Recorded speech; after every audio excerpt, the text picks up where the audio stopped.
Just this month, a new book has been published by Dr. D.T. Suzuki called Mysticism, Christian and Buddhist.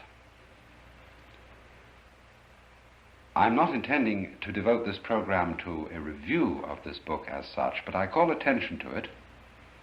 Incidentally, it's published by Harper's in New York for $3.50. But I rather want to call attention to a particular theme which the book deals with, the theme of a peculiar type of Japanese mysticism, I suppose you'd call it, associated primarily with the type of Buddhism which is called Shinshu.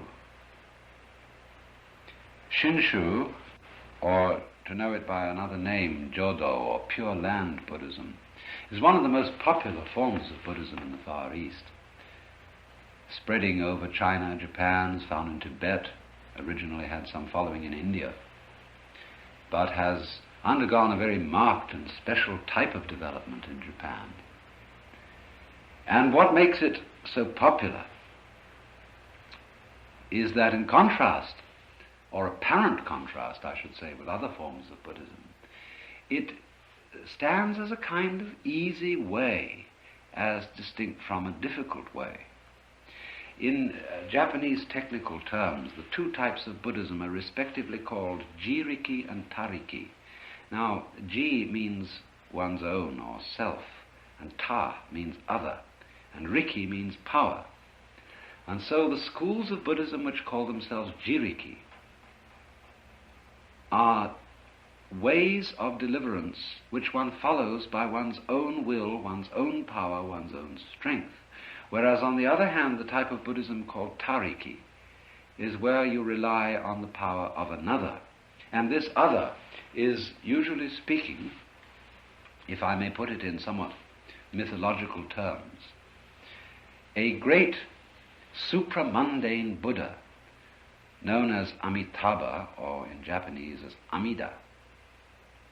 And the story goes that in incalculable ages in the most distant past, this great Buddha made a vow that he would not enter into the state of complete Buddhahood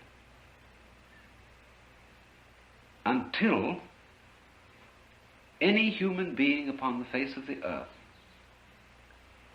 who pronounced his name in faith would, after his death, be reborn in the Western paradise over which Amitabha presides, and find therein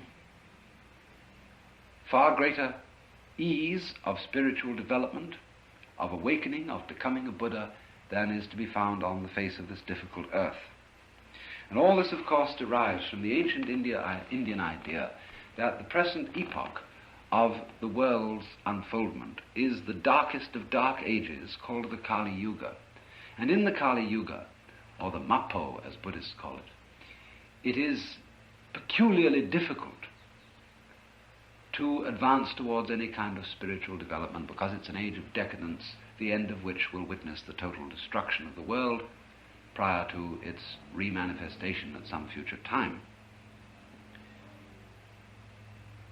And therefore, the story goes on to say that this great Buddha, Amitabha,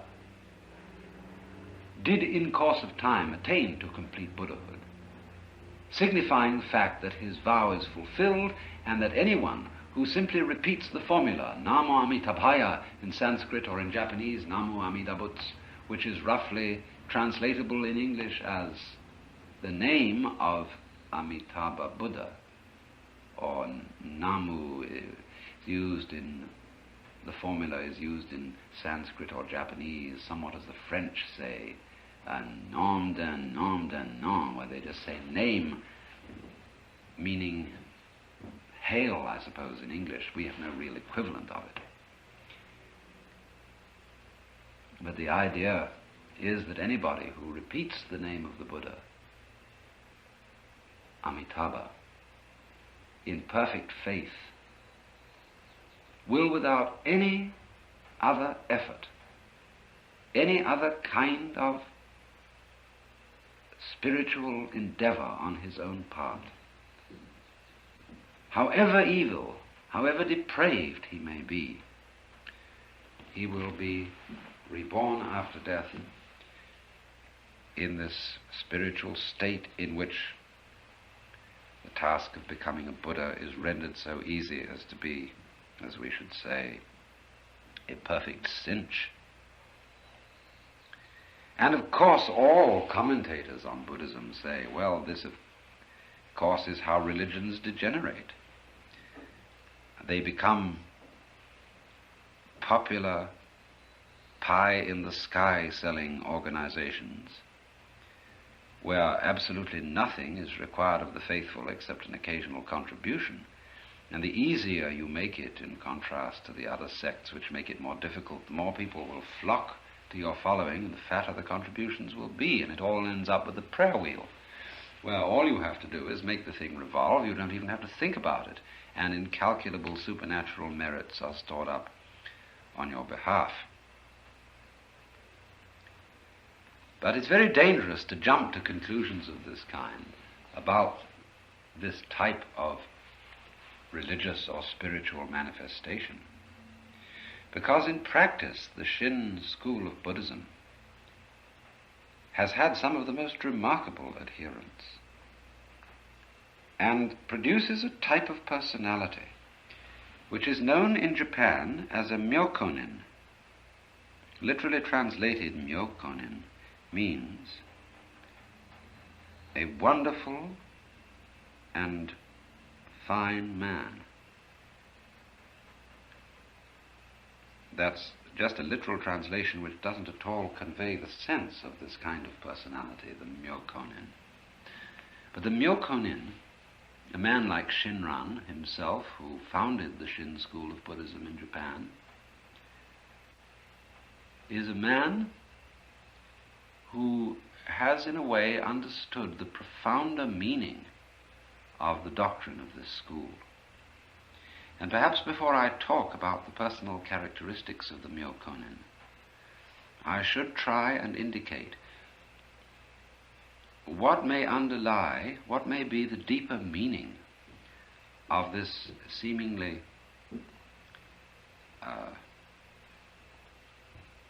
decadent, highly popular and easy form of Buddhism. Perhaps the best way to do this is by means of the critique which this particular school uses against those who follow the other way, who follow the way of jiriki or self-power.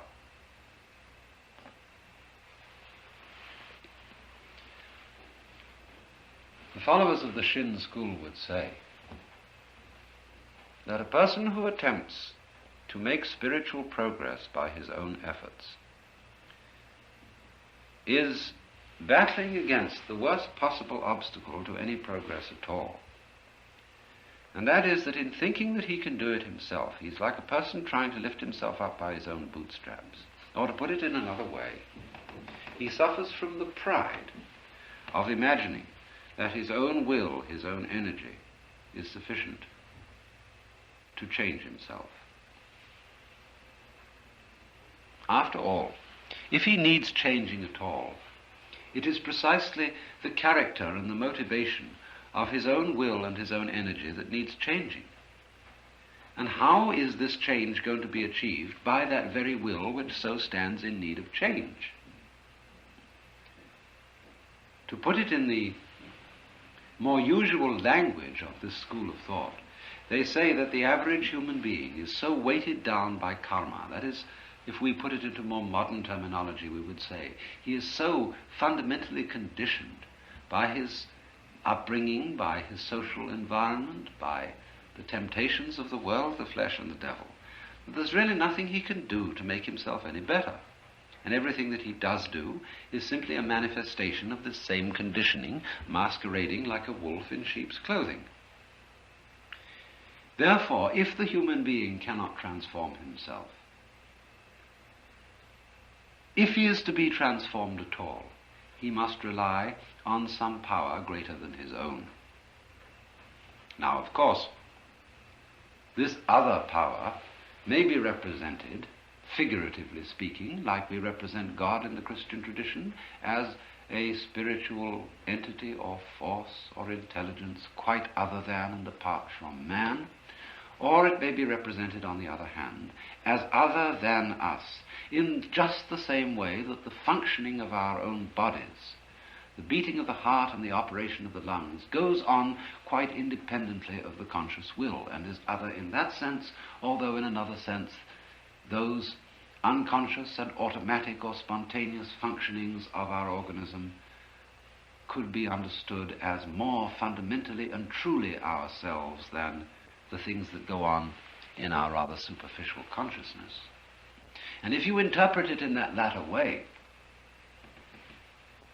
the idea of tariki, or reliance on the power of another, is really reliance on something deeper in yourself than your surface consciousness. And that, I think, is the sense in which the profounder followers of this school of Buddhistic thought understand the doctrine. So the Myokonin, or, as I said literally, the wonderful fine fellow, is the kind of personality which this doctrine engenders. Now, what is he?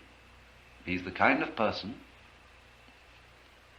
who has realized through and through the fallibility of his own humanity.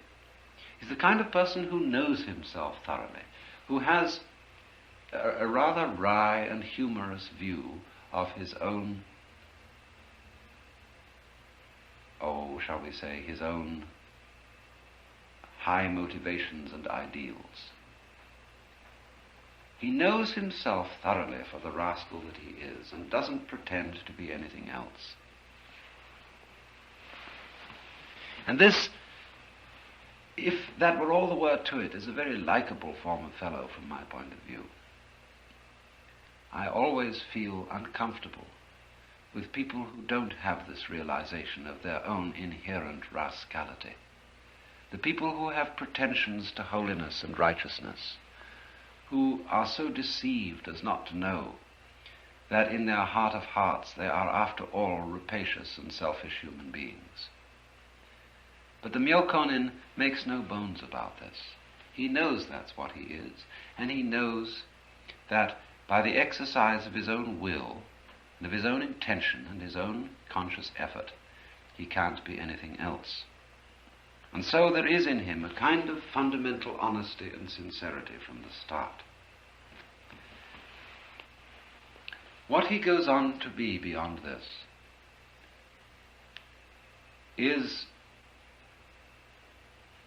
something a little different, because a Myokonin is called a marvelous fine fellow, because somehow or other he does seem to transcend the ordinary kind of human rascality, to become a truly unselfish, a truly human being, loving others, understanding others, sympathizing with others, a wonderful, compassionate man, because he has been enabled to love himself, to accept himself in the profoundest possible way. For if you translate into more modern and less symbolic language this idea that by the mere repetition of a formula, by the mere act of faith in the power of a transcendent divine being, one is able to be saved or made a Buddha or perfected just as you are by an act of magic which lifts you up and transfers you to another realm. If you translate that, as I said, into a more contemporary way of talking, it would be to say something like this: that the intent of this symbology is to say that the condition of growing psychologically and spiritually is to let yourself alone and not to fight against what you are. The more you try to make yourself great, to make yourself unselfish, to make yourself loving, you are simply tying yourself psychically into a knot, a kind of paralyzed state, which makes it impossible for you to be anything except, as we might say, all balled up. But if, on the other hand, you let go of yourself and do not try to change yourself, you relieve yourself from this inner tension, you, as it were, unblock the conduits of psychic energy within yourself by not straining on them, and are therefore enabled to grow naturally like a tree or a plant. And this is exactly the attitude of the Myokonin. I think that one of the most fascinating of these characters is one who, as a matter of fact, did not actually belong to the Shin school of Buddhism, although he has in many ways entirely the same spirit, because at root there is not so much difference between this profounder understanding of the Shin school and other types of Buddhism, such as Zen. Zen is ordinarily understood to represent the extreme of the Jiriki way, of fighting along by one's own strength. But the intent of the Jiriki emphasis of Zen, the self-powered, the willful, striving sense, is something like this: to exert one's will to the utmost in order to realize its futility, to make the most desperate attempts to change one's motivation and one's conditioning in order to discover that in the last analysis it can't be done, and that it is merely the futile struggle to lift yourself up by your own bootstraps. And so, as a result of this, the Jiriki form of Buddhism produces very often the same type of personality as the Tariki. And one of the most marvelous examples of this spirit is a monk, or I'd rather call him a hermit and poet, by the name of Ryokan, who lived between 1758 and 1831. A man who is extraordinary in all the annals of sagehood and sanctity, for the reason that everybody loved him. I don't think he had any enemies at all, and this is really a very remarkable achievement. After all, it's so easy to be so holy that you're a challenge to the world, and that everybody feels uncomfortable in your presence, feels accused by your sanctity and given a bad conscience, and as a result of that you get loathed, you make all sorts of enemies, and finally you get crucified. But it's really a very remarkable achievement indeed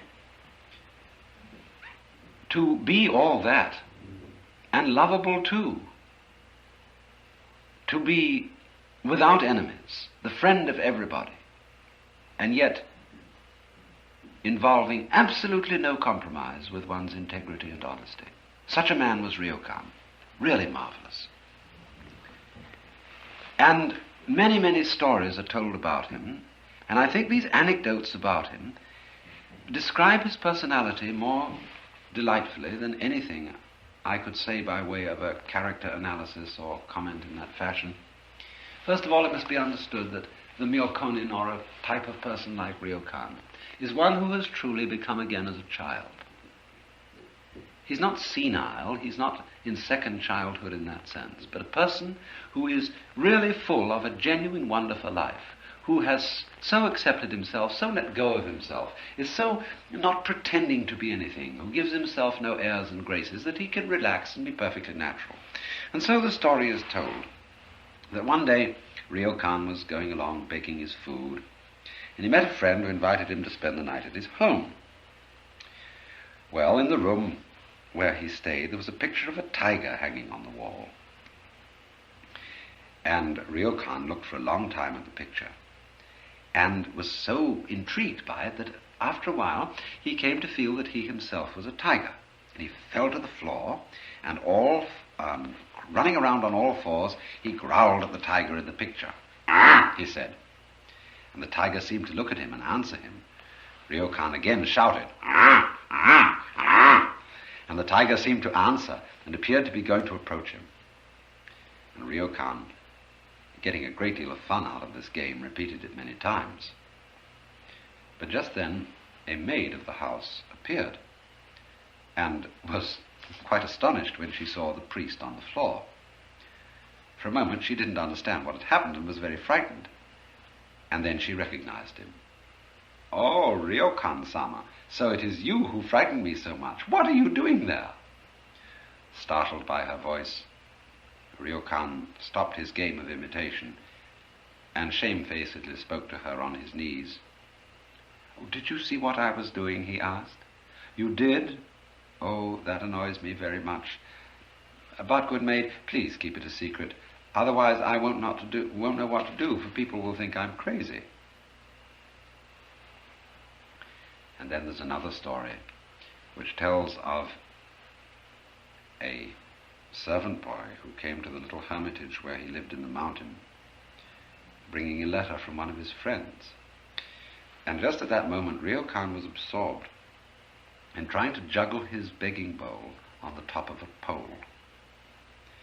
When the messenger called out and delivered his letter, Ryokan stopped his juggling for a brief interval, glanced over the letter, and wrote his answer.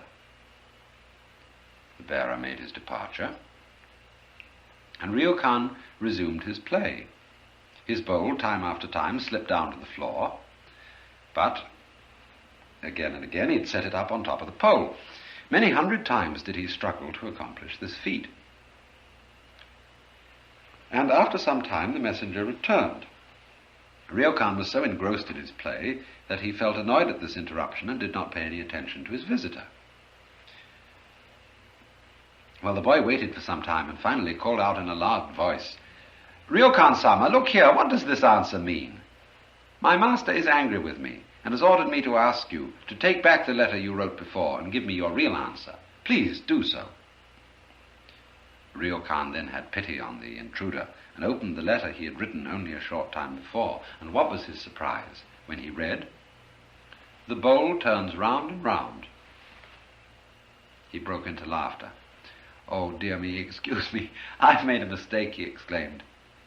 He then wrote another letter, but as his mind was filled with thoughts of the bowl and its play, the answer didn't come easily.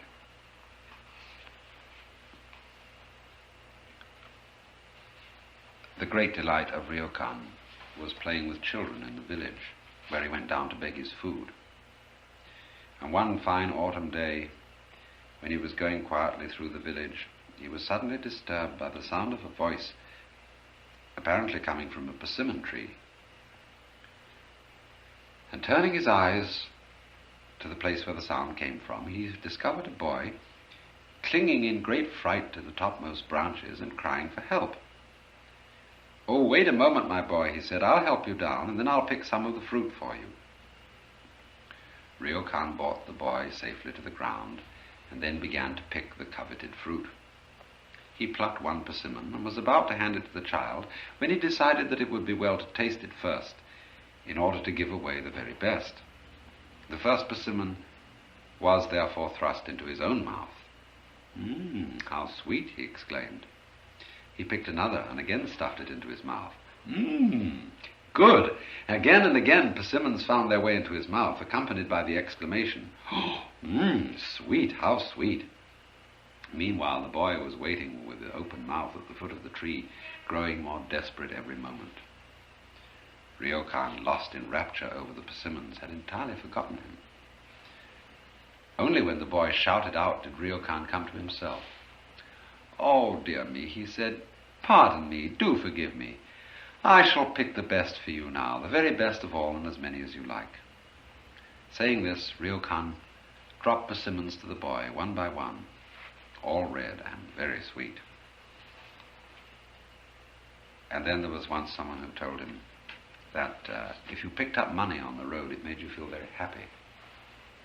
So one day as he was traveling back to his hermitage, he thought he would try it and see what it was like. Accordingly, he took some of the coins which he had begged from the villagers and let them drop to the ground. He then picked them up, one by one. But though he did this many times, he didn't experience any particular feeling of joy. "I can't understand it," he said. "They tell me that it is pleasant. Surely they wouldn't deceive me." He tried it again and again, but always without any result. In the process of dropping and picking up his money, he gradually lost all he had in the grass. For a long time he had to search for the money, but he found it at last, and then with a cry of joy he exclaimed, "Ah, I understand now. To find money is certainly a delight."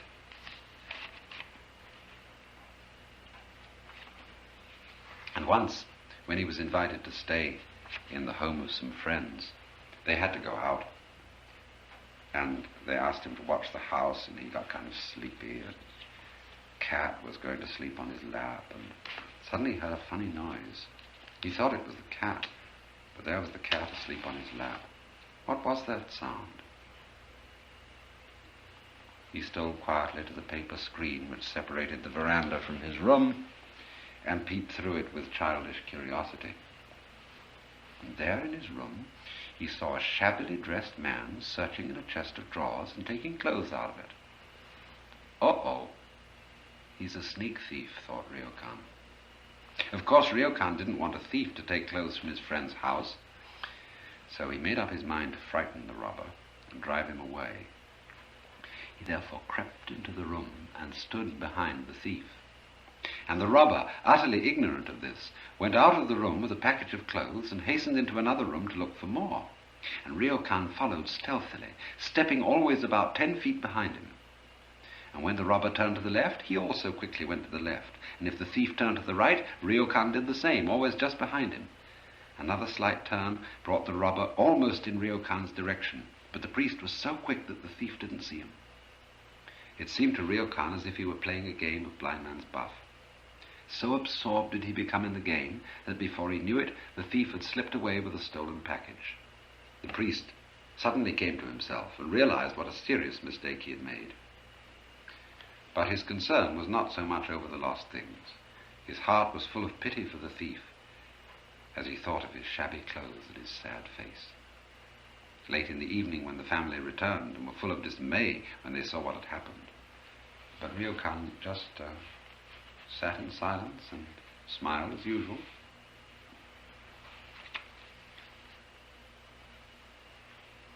And then,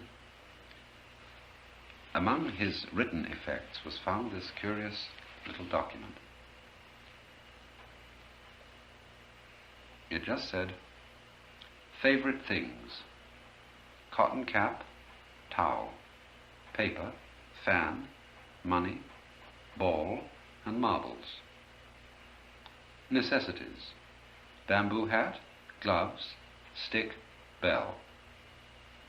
Things for travel: some clothes, an oil paper cape, a bowl, and a bag. Don't forget to read this before starting, otherwise you will suffer from want." He liked to smoke too. He was very fond of tobacco, and he always had a shabby old skin tobacco pouch which he kept his tobacco in. Very often it was empty. Then he would go out on the streets with his tobacco pouch tied at the end of a long string down his back. People knew at once what he meant when they saw the pouch dangling behind him and would hasten to fill it with tobacco. Among other things, Ryokan was very famous as a calligrapher. His handwriting was greatly prized. And there was a barber to whom he used to go to be shaved, who very much wanted a specimen of his writing to hang on a kakemono, a hanging scroll on his wall. But Ryokan just wouldn't give it to him. Well, one day, in the middle of shaving his head, the barber stopped and left him half-shaved and said, "Now, I won't go on and finish shaving unless you give me the piece of writing I want." So immediately, Ryokan wrote it for him. And then the barber finished shaving him. The barber couldn't read. And some days later, when somebody who could read came into his shop, said, "Why, this inscription is incomplete. There's a word missing." So next time Ryokan came by, the barber said, "But you didn't write the full inscription." "Oh, no, I know," he said. "I didn't write the full inscription because you didn't shave all of my head. The missing word, you will find I've written the same inscription but put the missing word in twice. At the home of an old widow who always gives me extra bean curd when I need it." Such, by anecdotes, is the temper of a man who is profoundly at home in the world and difficult to think about, difficult to talk about. Because to praise such a character is to tempt one to imitate him. And one can only imitate him by not doing so at all, but by being just completely oneself. As I think it over, it seems to me that the high civilizations of the world have produced exactly three different views of the constitution of nature, of the physical universe. And to enumerate them, I would call them respectively nature as a construct, nature as a drama, and nature as an organism. The first view, nature as a construct, has until very recently been characteristic of the Western world.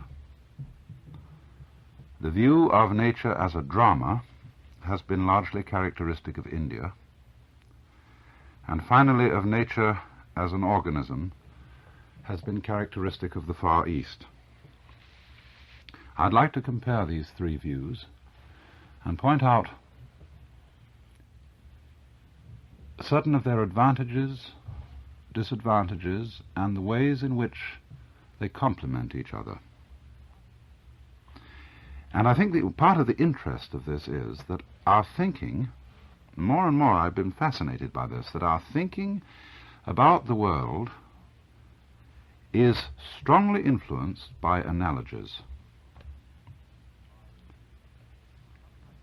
by sometimes analogies that are almost hidden. They're so far back in the history of the thought of any given civilization or culture that they are taken as something more than analogies. They're taken almost, you could say, as logical patterns.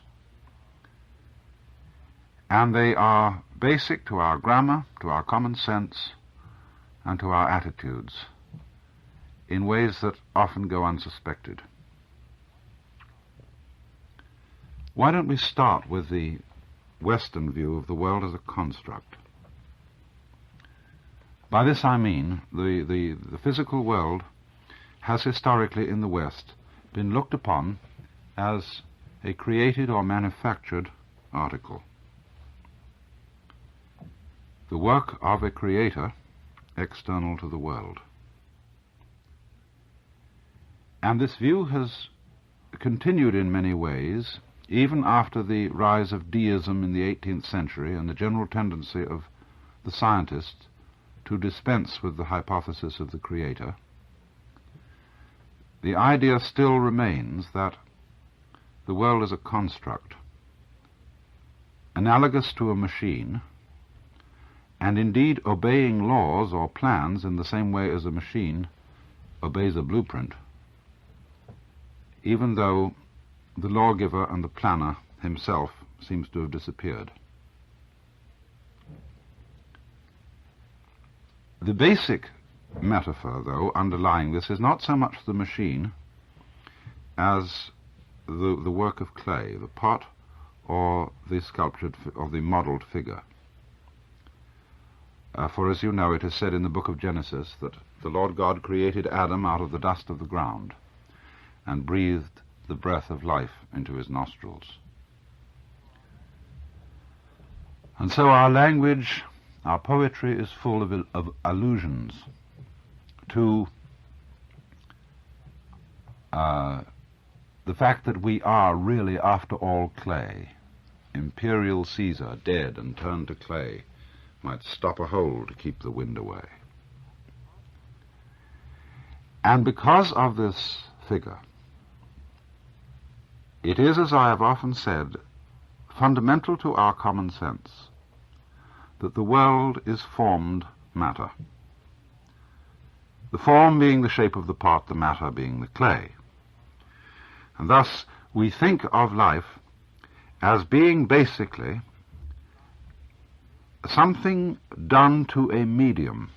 The medium is stuff, a kind of formless and of itself inert and unintelligent goo, which requires an external agency to give it form and intelligence and life.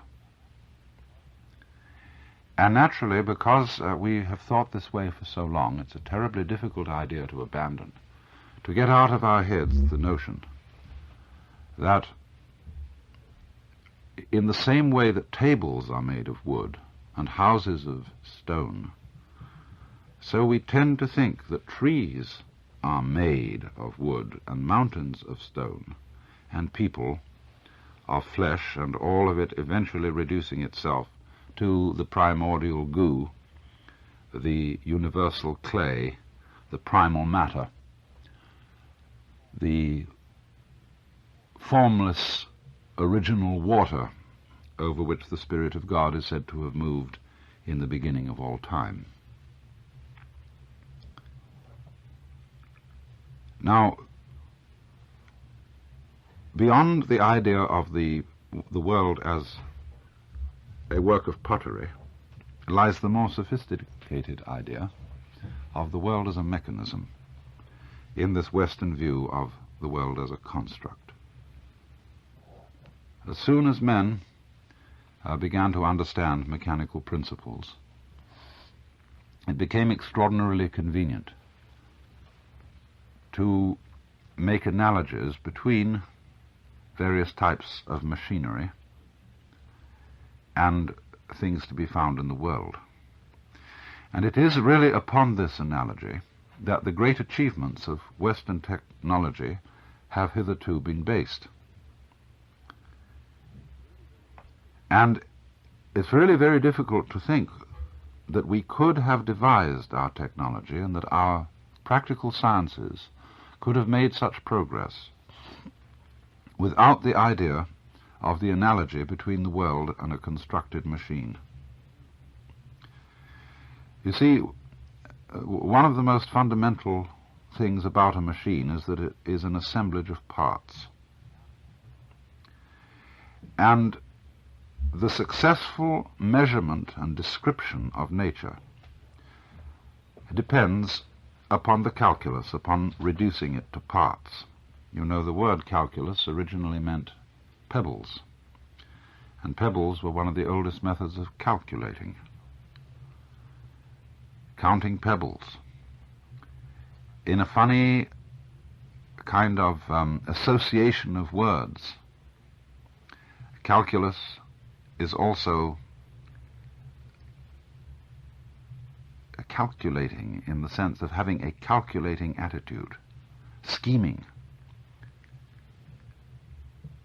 And scheming is associated with turning things to calculi or stones. It is a sort of killing the world, reducing it from the living to the dead, from the organism to the machine. But nevertheless, it has had the most marvelous consequences so far as we are concerned, and the cultures which thought of nature by analogy with drama and by analogy with organism did not produce the technology that we in the West produced. Let me just for a moment contrast the other attitudes. The Indian attitude of the world as a drama. In Hindu thought, the world is not thought of as being made or constructed by God, but as being actually God himself playing a game.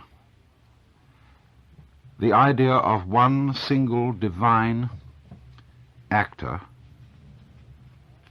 who is playing all the parts of all the creatures in the world, imagining himself to be them, assuming, as it were, myriads of masks behind which there is simply one wearer of the mask. In a forthcoming book,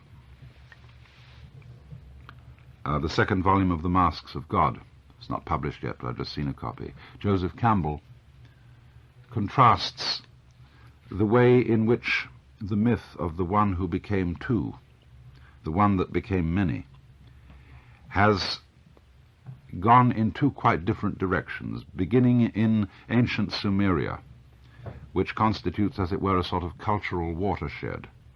It has flowed eastwards in one way and westwards in another.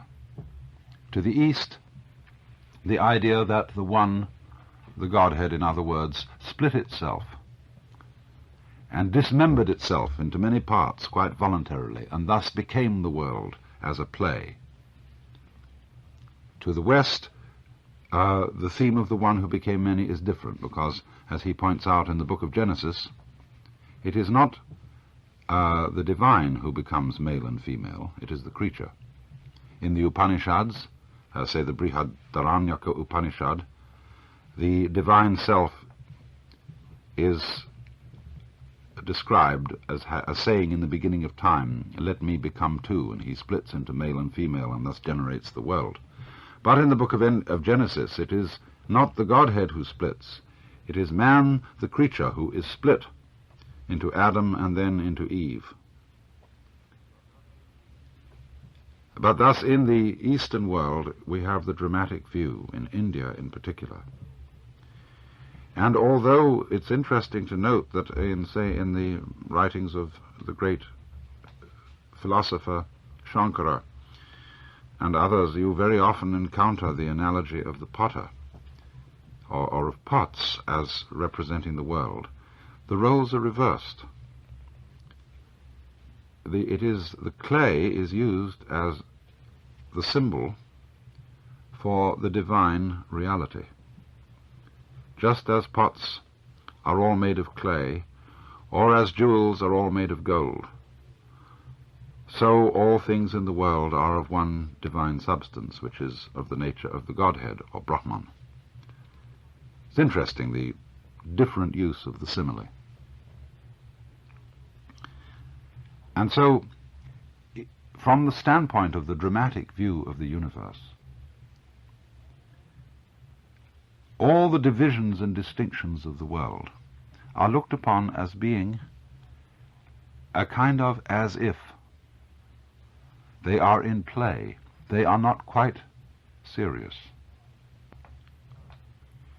And this contrasts very sharply with what has been the characteristic Western view, that the distinctions in the world are the most important things about it, that they are deeply serious. The distinction for good and evil is an eternal distinction, as is the distinction between the creator and the creature. The world in this view is not a drama.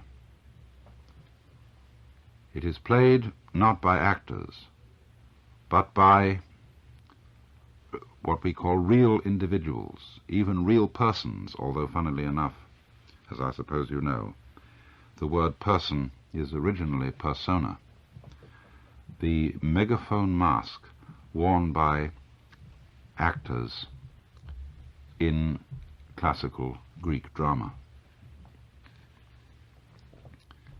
Then thirdly, there is the organic view, characteristic of China.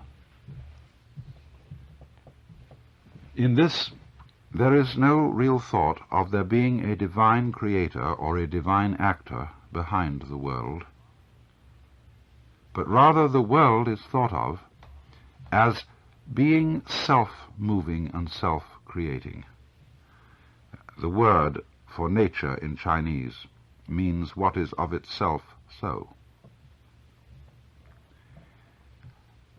When in the West a child asks its mother, "Who made me?" and she replies, "Darling, God made you," and the child asks, "But who made God?" she has to say, "Nobody made God." And that is a great puzzle to the child, who thinks of the world as a construct. And it may be explained to the child, if you like, that God makes himself. He exists of himself because he is existence. To put it in more theological language, he has the attribute called aseity, from the Latin ase, by himself. Perhaps some kind of enfant terrible would ask the question, well, if that's true of God, why couldn't it be true of the world in the first place?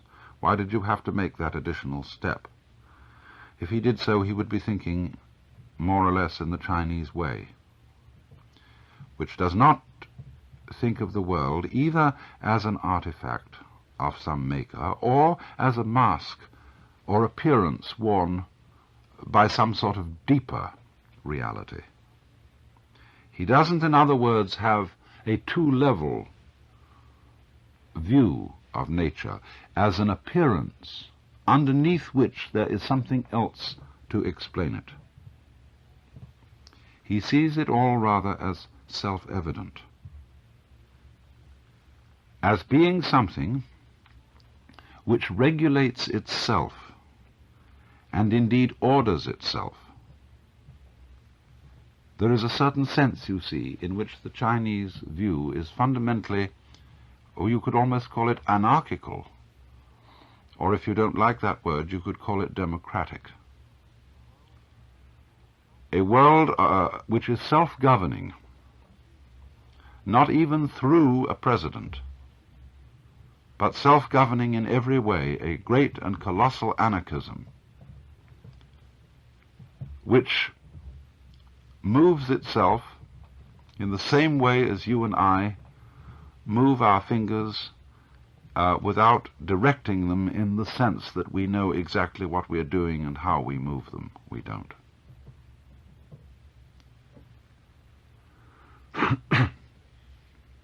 Now, I've said that the Western view is probably what made it possible for us to develop our highly advanced technology, by thinking about the world as a construct. We could think about the laws, or principles, or plans, or regularities upon which it was based. We could think, for example, of the calculus, of number, as the basic characteristic of the law upon which nature is based. By doing that, we caught on to the idea of thinking of all things as reducible to atoms, to parts, to bits. And then by thinking of bits, we found that we could measure the world very accurately, describe its regularities very accurately. And that gave us an astonishing degree of control over it. But this is a point of view which is successful to a certain degree. It goes well up to a certain level, after which it begins to develop complications. For one thing, you could say it has complications which are psychological on the one hand and practical and technical on another. From the psychological point of view, its complication is that when it becomes commonsensical to us to look at the world as a mechanism, we begin as humans, as people capable of feeling and love, to feel the external world rather alien to us. Yes, it's a machine. It's a great, big, automatic, mechanical arrangement, which in essence is simply stupid energy. We thereupon feel that it has nothing in common with ourselves, and perhaps even though we try to give the same sort of account of ourselves and try to reduce our brains and emotions to some kind of neurological computer mechanism, that makes us, in a way, hate ourselves. For as soon as we start thinking of ourselves as automata, we begin ethically and psychologically treating ourselves as automata. We lose respect for ourselves. And thereupon feel that what is central to us, the feeling center, the person, is trapped in a cosmos that is a mechanical nightmare, foreign and strange, we can see ourselves as a kind of ghastly accident.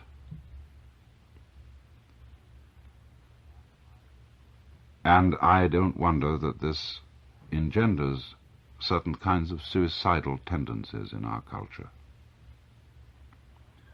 So much for the psychological point of view. From the technical point of view, the analogy of nature with mechanism develops its own disadvantages after a certain point.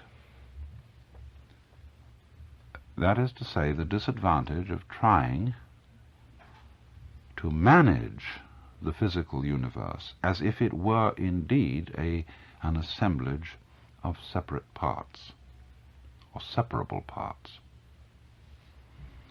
The first sort of person to notice this mistake would be the extreme surgical or medical specialist who knows, for example, all about hearts or about stomachs, but very little about brains or lungs or glands, and who treats one organ at a time and becomes unaware of the imbalances inflicted upon other organs by what he's done to the organ in which he specializes. Also, in the same way, the specialist always tends to see the units of nature and to be unaware of their connections or relationships, which are, after all, inseparable relationships with all the other parts. There is, you might say, also another technical disadvantage, again, which develops only in the course of time to this particular mechanical analogy. And that is that when you begin to rely more and more upon minute and careful description of the world for dealing with it, and that, of course, involves the reduction of the world to describable units, the world then becomes terribly complicated, and it becomes increasingly difficult to keep track of all the minute units that you've described. Hence the difficulty of specialists in the various sciences communicating with each other, and the difficulty of the scientific specialist in communicating with the layman. The whole thing becomes much too complicated to manage. And this then means that the more we know, the greater our skill in managing the world as a mechanical construct, the more difficult it becomes to control, because it becomes increasingly complex. We talk endlessly about the increasing complexity of political, social, and economic affairs, which makes the problems of the world increasingly unintelligible to even the average, well-educated citizen. Now, it has been suggested that the Western view, nature as a construct, has in some ways done its job, and that from here on we need to explore to a greater degree other views, perhaps the organic view of the Chinese, wherein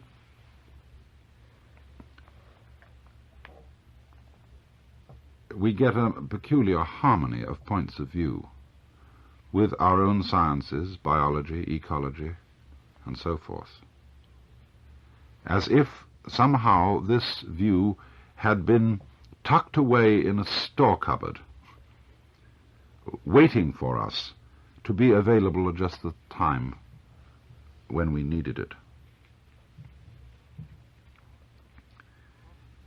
The problem here is an entirely new one, because we are so used to thinking of our problems of controlling and understanding the world in terms of the methods of mechanical science.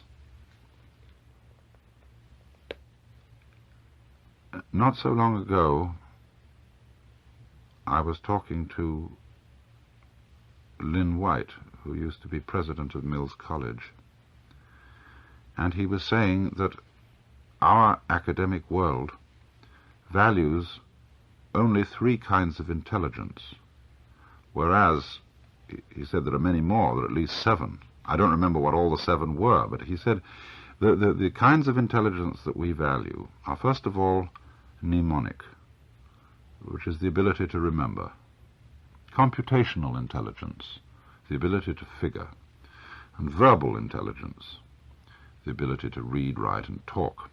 But he said there is also social intelligence, and there is also kinesthetic intelligence, the kind of intelligence, kinesthetic, in which we learn as children to walk, to run, to throw and catch balls, and to do all kinds of extremely complex and very subtle actions without being able to describe or count what we are doing. Perhaps in handling far more complex matters than catching balls, or skiing or riding bicycles, we may have unknown resources of kinesthetic intelligence for dealing with some of the problems that now face us. Here is the germ of an idea which Chinese culture and Far Eastern culture in general suggest to us.